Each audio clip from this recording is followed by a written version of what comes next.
ఇక మరోవైపు కొంత కేసీఆర్ కుటుంబంతో పాటు కేసీఆర్తో పాటు బీఆర్ఎస్ కొంత ఊరట ఏంటంటే మరి బెయిల్ లభించడం కవితకు నిన్న కొంత ఉద్వేగానికి కూడా లోనైంది.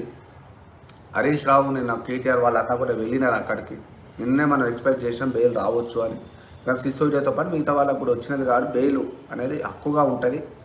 ఇప్పటికే మరి సుమారు 2-3 నెలలుగా ఆమె జైల్లో 6 నెలలుగా నాకు తెలుసు జైల్లోనే ఉంటుంది కాబట్టి మరి బెయిల్ రావడంతో ఒక్కసారి ఉద్విగ్న క్షణాలను కూడా చూసినాం. ఉద్వేగానికి లోనైంది కవిత కూడా. వాళ్ళ అన్నయ్యని చూసి, వాళ్ళ హస్బెండ్ని చూసి, వాళ్ళ కుమారుని చూసి, కూతురు గురించి కూడా ఆరాధించినట్టు మరి సమాచారం. కొంత కన్నీటి పర్యాంతం కూడా అయింది. మరి ఎట్టకేలకైతే ఆమె ఊరట అనే చెప్పవచ్చు. మరి సొంత పూచికత్తు పైన ఆమె విడుదలైనట్టుగా తెలుస్తూ ఉంది, బెయిల్ పైన. అందుకే అంటూ ఉన్నాం, సరే కవిత తప్పు చేసిందా ఒప్పు చేసిందా అనేది కోర్టు పరిధిలో ఉంది. ఆమె విషయాన్ని మనం ఏం బోదలుచుకోలే, కానీ తప్పు చేస్తే ఏదో ఒక రోజు శిక్షించబడతాము.